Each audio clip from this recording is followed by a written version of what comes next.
Hi, my name is Lynn Kutsukake. I'm a writer and the author of the novel, The Translation of Love. And I'm here today talking with my friend and one of the writers who I admire greatly, Terry Watada. We are speaking to you under a program sponsored by the Writers' Trust of Canada called Amplified Voices. And this program is promoting BIPOC Canadian authors who published their works during the pandemic. This program is made possible in part by the Government of Canada. For more information, please visit writerstrust.com/amplified voices. First, I'd like to begin with a land acknowledgement because the Writers' Trust, Terry, and I all live in the same place. So I'd like to acknowledge that we are speaking to you from Toronto, also known as Tikaronto, a Mohawk word that translates to where the trees meet the water, or the gathering place. Tikaronto is the traditional territory of many nations, including the Mississaugas of the Credit, the Anishinaabe, the Haudenosaunee, and the Wendat. We are grateful for the opportunity to live and work on this land, which is still the home to many Indigenous peoples across Turtle Island. It gives me great pleasure to introduce Terry Watada.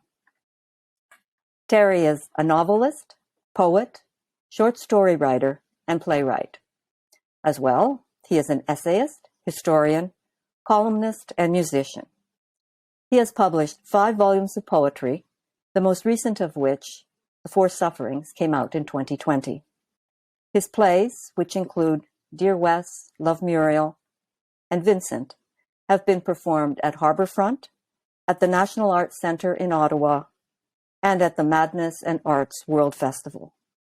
His 3 novels, Kuroshio, The Blood of Foxes, The Three Pleasures, and his most recent, Mysterious Dreams of the Dead, which we're going to be talking about today, form a kind of trilogy tracing the lives of the different generations of Japanese Canadians, the Issei, the Nisei, and the Sansei.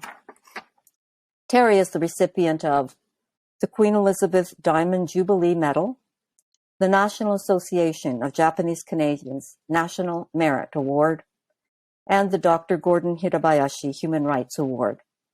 He has also published 2 histories of Buddhism in Canada, and he currently writes a monthly column for The Bulletin, a national Japanese Canadian community paper, and prior to this, he was a columnist for 25 years for Nikkei Voice.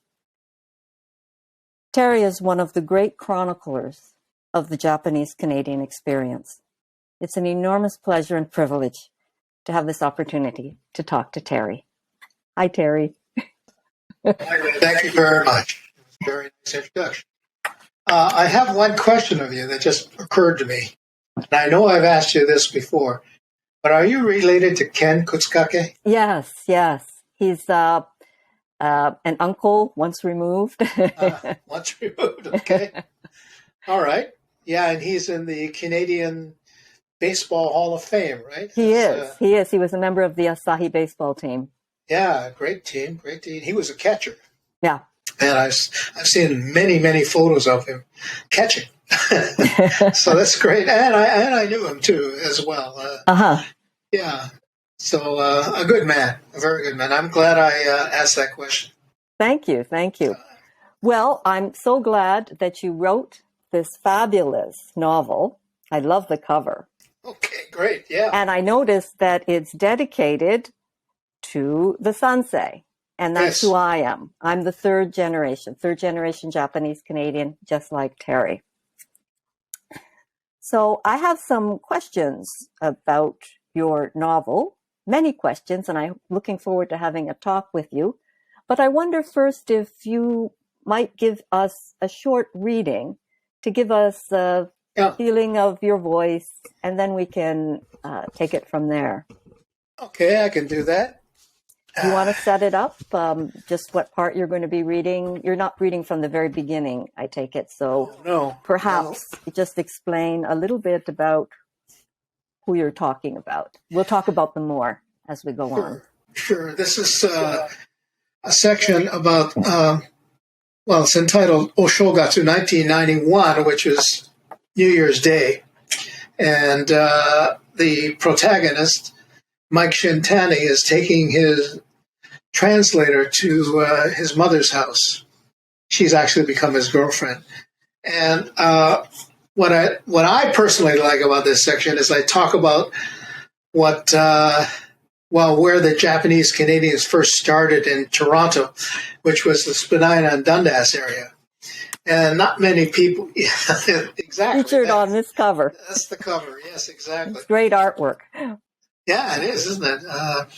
Anyway, I'm going to read a section of it about that, the Nikkei businesses down there and places and people, personalities. So, Oshogatsu, 1991. It actually wasn't called Little Tokyo or Japantown or J-Town back in the 1950s and 60s. It was just the neighborhood when we first arrived. Every Nikkei individual and institution started life in Toronto there. The first Toronto Buddhist church started at a row house on Huron Street. The Reverend Tsuji and his wife lived in the crowded space. The planning of the Buddhist church on Bathurst took place there, as did that of the Japanese Canadian Cultural Center. Members of the various Kenjinkai and the political arm of the community, the Japanese Canadian Citizens Association, met in the back room of the Nikko Garden restaurant. The New Canadian and the Continental Times, both newspapers on Queen Street near Spadina, kept churning out weekly issues with community news for a shrinking subscriber base. Nikkei businesses sprang up within the confines. The Tsuji brothers opened an auto repair garage in a back alley. Illegal, but it made money. A Japanese and later English language bookstore opened by Kameoka-san ran out of his house on Sullivan Street. The Kawasaki's corner store, with three young brothers always fighting, sat at Huron and Dundas. The food co-op nearby, operated by the Buddhist church, eventually turned into Furia, a Japanese grocery store, with a somber Mr. Ishida as the butcher and a smiling and friendly Mrs. Ishida on the fish counter. Perched above was Nikko Garden, the first formal dining Japanese restaurant in Toronto, owned and run by Gus and Jim Karonaga, brothers who hated each other so much that Gus acted as maitre d' while Jim worked in the back. Or was it the opposite? The farthest outpost east was the Ginza Cafe at Bay and Dundas, where anyone could get teishoku, ochatsuke, and denbatsuke at the long counter. Other Japanese grocery stores opened and spread out along the nexus of Spadina and Dundas. Sandon Market, Sanko Trading, and the venerable Dundas Union. Harry Sugimoto, his family stuck in a house on Dundas so narrow you could touch each wall by spreading your arms, would soon open Danforth Cleaners in the East End where he made a little money. Dr. Kuwabara, family doctor, and Dr. Nakashima, a dentist, were together at Spadina and Bloor. The Nikkei youth also had fun. The Nisei Club staged parties like the Harvest Dance that Sadie Hawkins do in the Christmas Social at the Hagerman Hall, located right in the heart of the original Chinatown, much to the dismay of their Issei elders who frowned at touch dancing. Bowling and ice hockey leagues formed. Sansei attended Japanese language classes twice a week at the YWCA at College and Young. The Nikkei would not move into the suburbs near and far until later, when racist tensions and restrictions eased. If they ended up living in the same neighborhood, never mind street, it was by pure happenstance. Most families didn't want to be Japanese Canadians by that point. All the Issei, Nisei homes, business institutions were gone, or virtually gone by the 90s, becoming ghosts, haunting me as childhood memories does everyone. Thank you very much. You're welcome. It's really evocative of a particular time period. I think you really capture the zeitgeist of that time, sure. As does all your writing, really. Now, this particular passage that you read to us is set in the time period of 1990, 1991. Right. But your novel skips over different years, but particularly focused on the time period between 1983 to 1991. Mm-hmm. And I'm wondering, why did you pick that particular time period? Well, in the 1980s, something strange happened to one of my it was done by one of my friends, and it perplexed all of us, all our friends, mutual friends. And that is a Sansei man, just out of the blue, decided to rob a bank. And this is a true story. He walked into a bank, asked to see the manager, and threatened with a hidden bomb unless he got $20,000, I think it was. And why $20,000? It was the amount of redress money that the NAJC was asking for. And so he was arrested. I mean, he didn't have a bomb, but he was arrested and put on trial and found guilty. Seems like a logical conclusion. And then he went to jail. For 3 years, he was thrown into maximum security.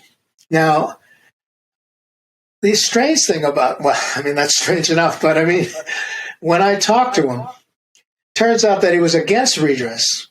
And he didn't want Japanese Canadians to get any apology or money for what was done to them.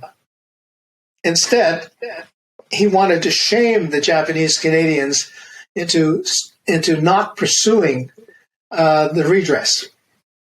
And so he thought he could do it by, I don't know, robbing a bank, right? Bringing shame to the Japanese Canadian community. Now, the other thing is that he didn't want legal representation when he went to trial. He defended himself. And he used that opportunity to state his manifesto, I guess it was, the reason why he did it. And it was a rather convoluted and odd kind of essay that he recited. Anyway, that's why it was the 1980s when he first did it. This was before redress. Mm-hmm. Yeah, during the negotiations, in fact.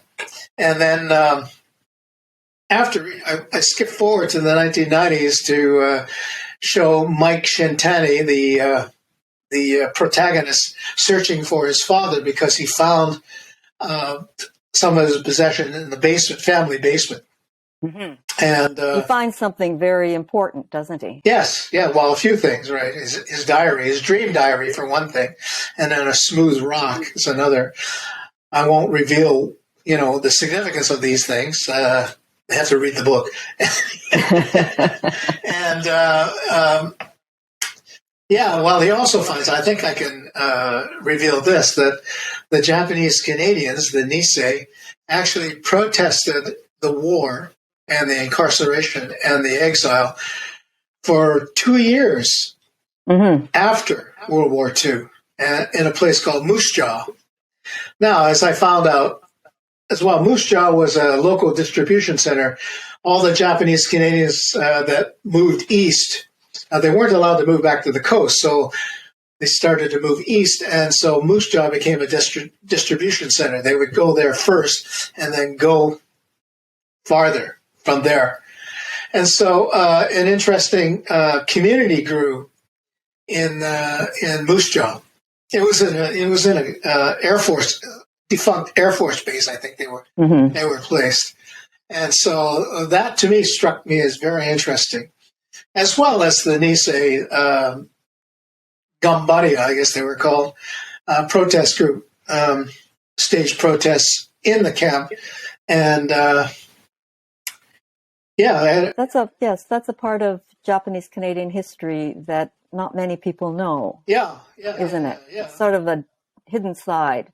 I was stunned. That the Japanese Canadians protested. Yes, I was stunned. And even after the government finally cracked down and kicked them out, which is strange to me, 2 men stayed outside the camp and continued for, I think it was 2 more months after that, to protest until they gave up.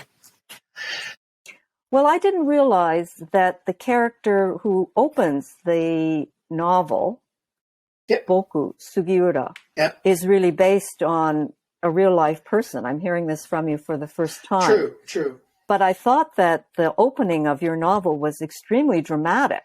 Oh, right. You start off by talking about how Mike is a little bit rootless and hanging out in a pool bar. And then he hears news of 4 Armenian men who are arrested on suspicion of planting a bomb. And he describes them as having very dark skin.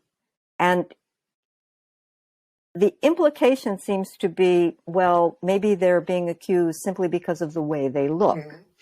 And then shortly following this, on the next page, you talk about another piece of news that Mike receives that very same day, which is about Boku Sugiura, who has robbed the Canadian Imperial Bank of Commerce at the corner of Dundas and Spadina to defend the honor of his grandfather, who was interned during World War II.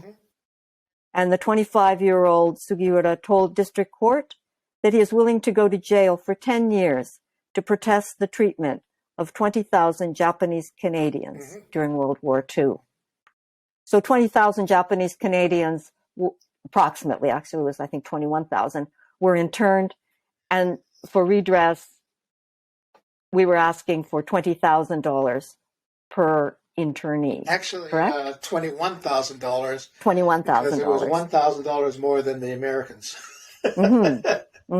So significant numbers. Significant numbers. And I think actually this year is a significant year, isn't it? Yeah, it's the 80th anniversary of the internment, or the declaration of the internment, the announcement of it. Yeah. So your novel is set against the backdrop of the redress movement. And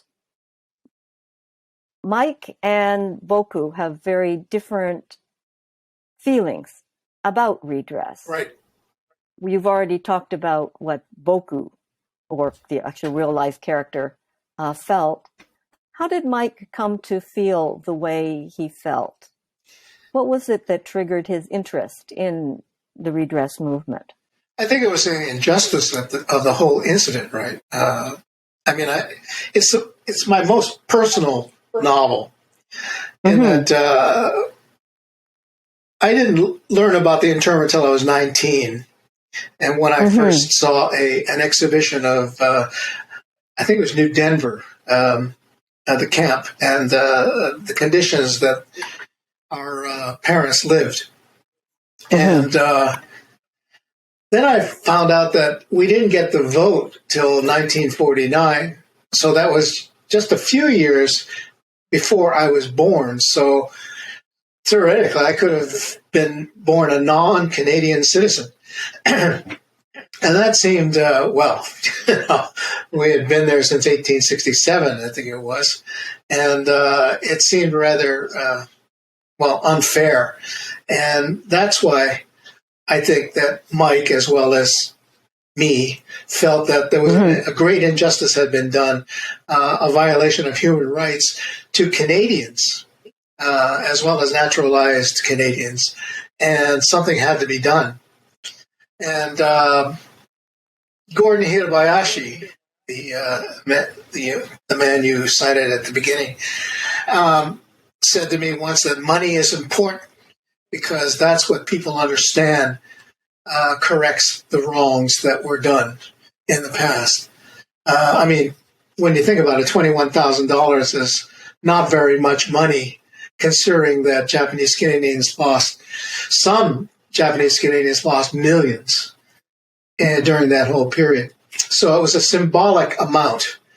And that's why the apology was necessary, as well as the money. And I believe Mike believed that both were essential, which is in stark contrast to Boku, who just didn't believe that there was too much shame involved. Yeah, he's a very strange character. He has a kind of illogic to him that it perplexes everybody in the novel, doesn't he? Perplexes me. What he said to his mother when he finally comes to the decision before he before he robs a bank, he had that conversation with Mike, and he talked very strangely. Right, I forgot what the words are, but he's a detective of some kind. Those were the actual words that my friend said. Now, I've been criticized for inserting unnatural language, and I thought, well, what can I do? He said it, right? Now, I can't tell you that in the novel, but I think people are when they get that revelation, they come to appreciate it more. I believe, anyway. Right. I think that the two men, Mike and Boku, who used to be friends, yes, but whose ways diverge, were dealing with the truth about the past that had not been made clear to them as children. Right. And so, in a way, they're both suffering from a kind of trauma and then trying to resolve that trauma and also trying to uncover the truth about the past, the truth about what happened to their families. And it affects them in very different ways. Mike becomes much more involved, more of an activist, and also is spurred on to uncover the truth about what happened to his father, who dies in a rather mysterious way after the war. Can you talk about that a little bit?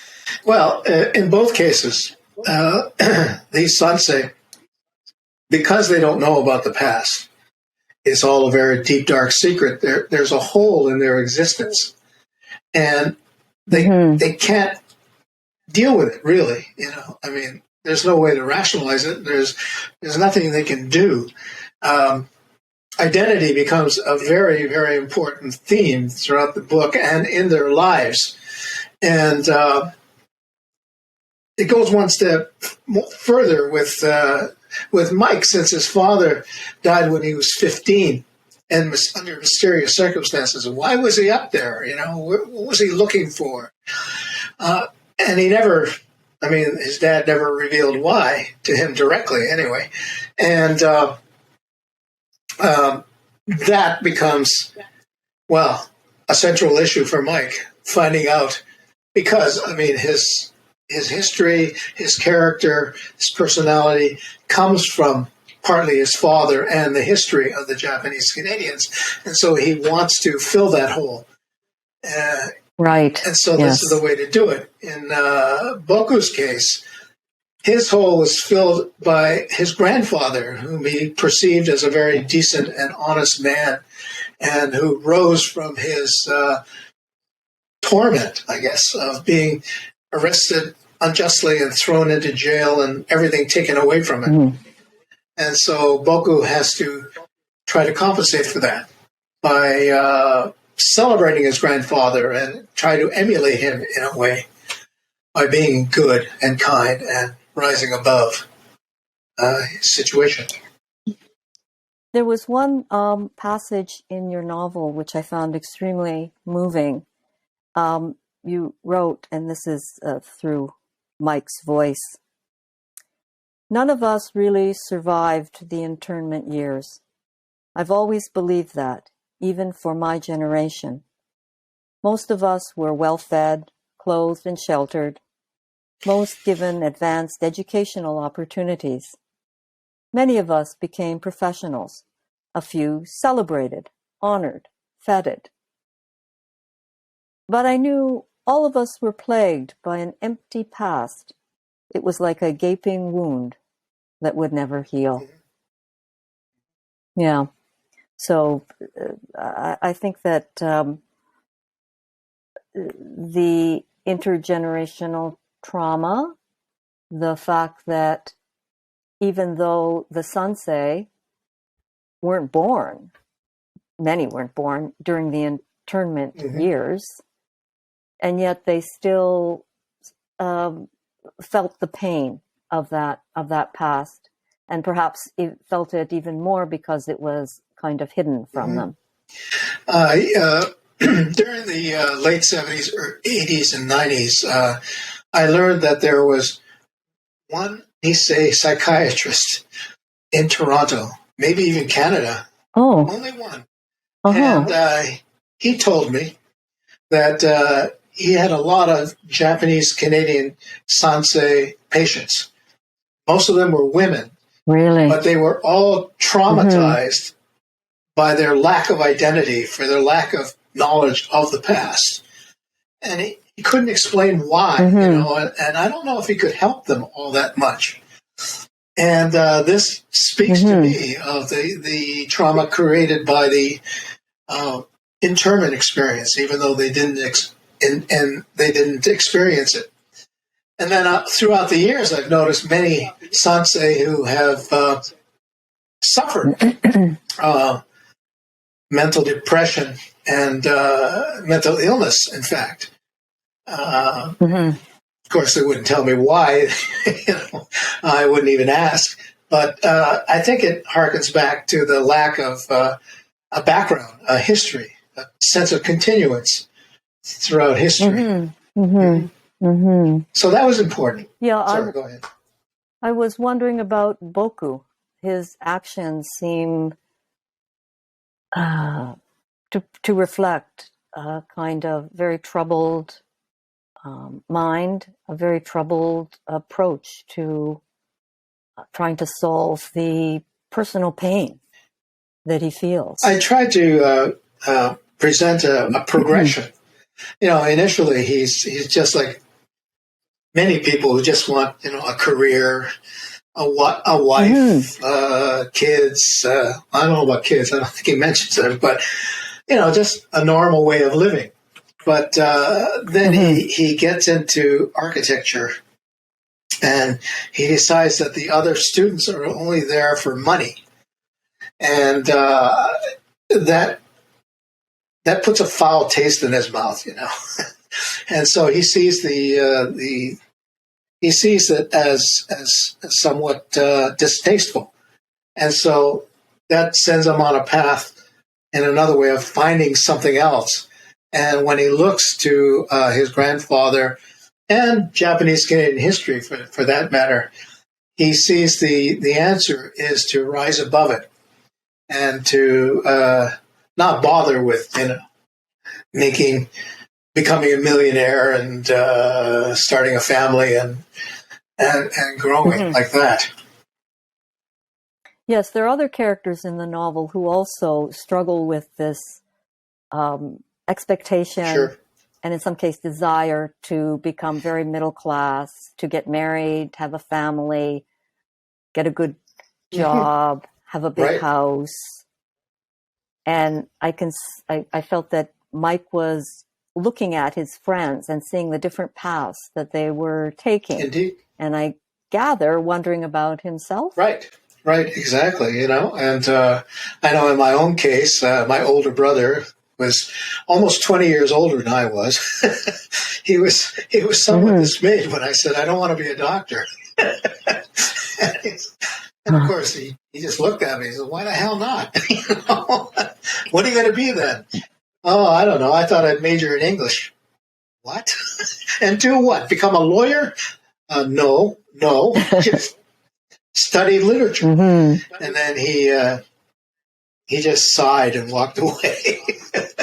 So, it's that kind of pressure all the time on all sanseis, I think, at one time or another. Whether they accept it, as a pathway to life, is another question.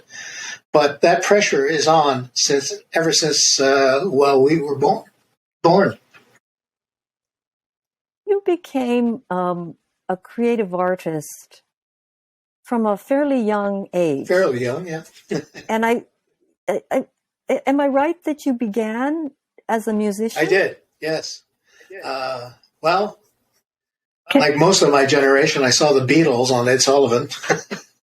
I thought, wow, what a great way to live. And so I endeavored to learn the guitar and form local bands, neighborhood bands, and progressed from there until I was able to, not 1970, the last rock and roll band I was in broke up, and I said, well, what'll I do now?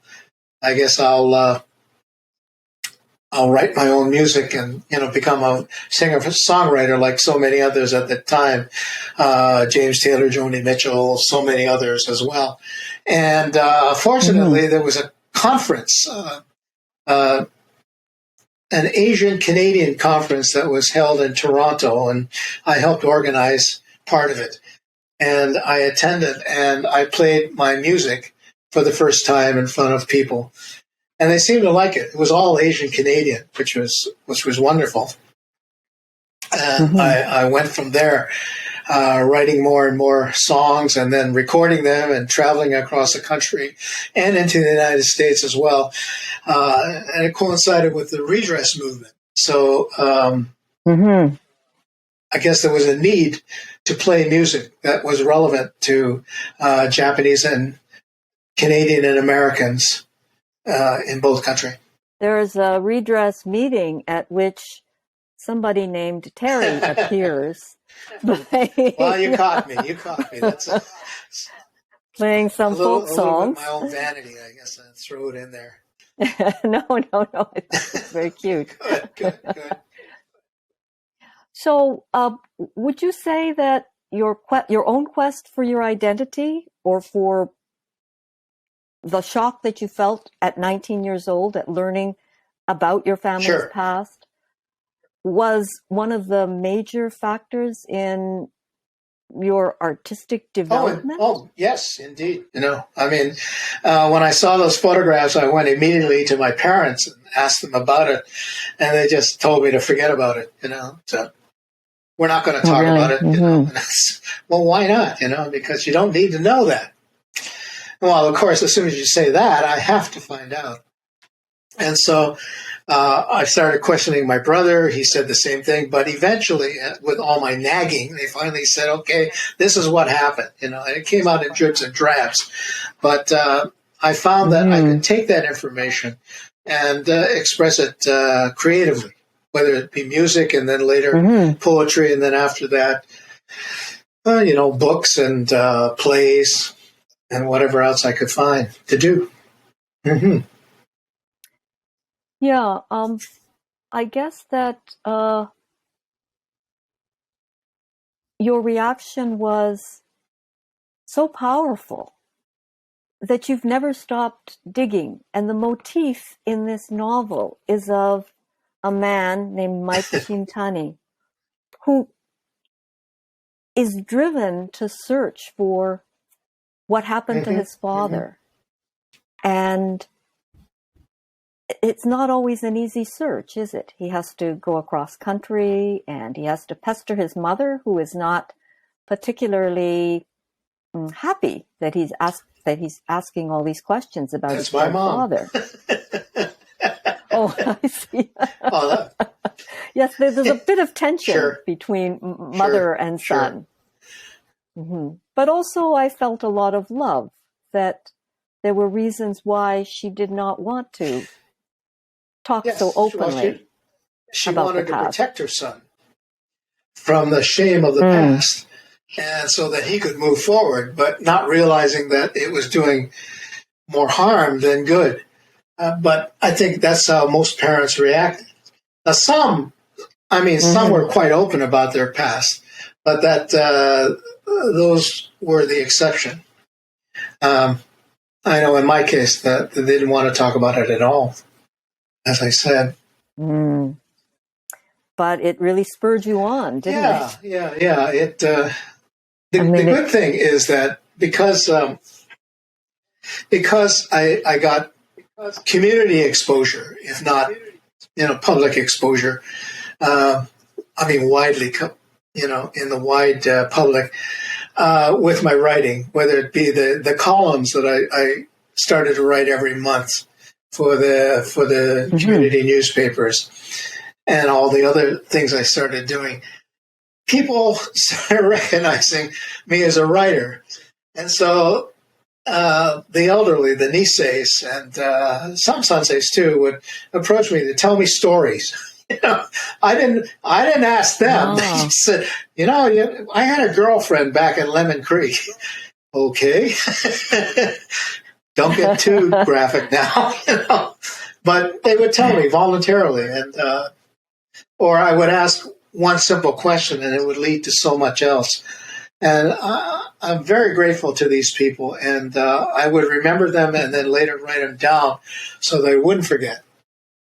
And that I was going to ask you where you get your ideas, but I have the feeling that you have this treasure trove of ideas from people who've told you their stories. The first novel, which is about the Issei, came about because I heard at the Powell Street Festival in Vancouver, the Japanese Canadian art festival, about a murder pre-World War II done by a Issei woman to her own daughter.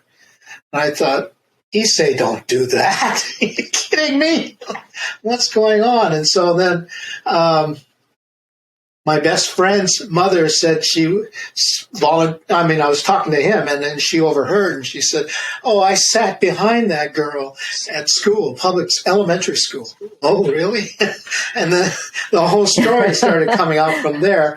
And then I asked other people in the community about it, and they were very forthcoming about the whole incident. And then working for the Nikkei Voice was a great advantage too, because at the time Jesse Nishihara, the editor, showed me a clip. A clip. 21st century there. An article about that incident where I think it was the two policemen and an official from the city had found the body, and so there was a picture of them and where the body was, and it described the whole situation. But interestingly enough, no one was ever arrested for it, which I found fascinating. Why not? I mean, they knew where the body was, they knew what happened to the body. I mean, how she was killed. But why wasn't there a thorough investigation? And I remembered one of my dad's best friends, who always came over to the house and had that Canadian Club whiskey, that poison that they drank because it was cheap. His name was Ricky Matsu, and it turns out he was one of the Etsuji Mori's thugs. And who's Etsuji Mori but the gang leader in Vancouver who controlled illegal alcohol, prostitution, gambling, etc., etc. And quite a character. I mean, not a nice character, but he also did well for the community by giving money to charity, to the churches, to the language school. As long as he could call the shots, there's not enough emperor being taught in the Japanese language school. So change that and I'll give you money. Anyway, Ricky Matsu was his right-hand man. And so I thought, why don't I connect the two stories? And to explain why the mother was never arrested was because Mori protected her. I don't know if that's true or not, but right. Well, it makes for a good story, and that's why you write fiction. That's true. I wanted to ask about upcoming projects. I believe that you're working on another novel. Yeah, actually, I've finished it. Wow, thank you. Great, congratulations. Well, it hasn't been sold yet. But it's about my wife's, at least part of it is about my wife's great aunt who survived Hiroshima in 1945. And she only lived for 2-3 weeks as she searched for her twin babies. And so I thought I'd incorporate that into a look at Japanese life leading up to World War II and after World War II. And I also incorporate the story of her brother who decided to join the army to find glory in China. which is a very common thing. And the third sibling, who is a woman who immigrates to Canada because the emperor told her to. Well, not directly, but said that you have to go overseas to get educated and experience the West, and so she does. Now, her story is interesting to me because I found out that in Hastings Park, which was the gathering place for all Japanese Canadians who lived outside Vancouver, they were incarcerated for a while there before they went to the camps. Any baby that was sick, any child that was sick, was taken away from the parents and put into a dark room, a coal bin, as it were, rather large. It had to hold all those babies and children. And there was no light except for a small window, I think there was. And they were left there. No one attended them, or rarely attended them. And if they died, they died. If they lived, they lived. And yes, I again, I was stunned by this revelation. And, at the time I was writing this, all that controversy over the southern border of America and how they were separating kids there. Well, we did it too. And maybe for different reasons, but it was still inhumane, And so I thought I'd put that in the novel as well. So you draw continually upon history, upon personal history, upon community history. That's really wonderful. I mean, because there are so many corners of Japanese Canadian history that we don't know about. Exactly. Well, to think that there was a gangster organizing Japantown in Vancouver before the war, who was involved in extortion and gambling and prostitution, and yet was a leader in the community. He was chosen by the Canadian government to help with the exile. He would force Japanese Canadians to leave their homes and move away. On the other hand, he did lead. There was the 1907 riot in Vancouver. Started in Chinatown, moved to Little Tokyo, or the Powell Street area. It wasn't called Little Tokyo. And Mori was the leader of the forces that defended against the rioters. So that's quite something. Oh, really? So there were two sides to the man. And I met Nisseis who just loved him. And there were those that hated him as well. He was like a mafia. Like a godfather. Boss. Yeah, exactly. Stories, novels, books, plays, whatever, about the internment are many and varied. I think the challenge now, if you want to get published or produced, is to find something unique, some aspect of the internment that hasn't been talked about before. And Lynn, you talked about the experience of Japanese Canadians in Japan, which has not been talked about except in your novel. And I thank you for that, too, because I have met some Nisseis who moved to Japan during World War or after World War II, and they suffered greatly for that decision. And so, thank you, Lynn. Well, thank you for the kind words. Yeah, it was a very dark period, when we think about the end of the war and the possibility of leaving the internment camps or incarceration camps in the interior of British Columbia. I think that a lot of people don't realize that Japanese Canadian people were given this very extreme choice, this ultimatum, to either go to Japan and essentially be deported, or move east of the Rockies to places where they knew nobody and where they didn't even have any guarantee of having work. And it was a very, very difficult time, I think. Yes, it certainly was. For many people. It certainly was.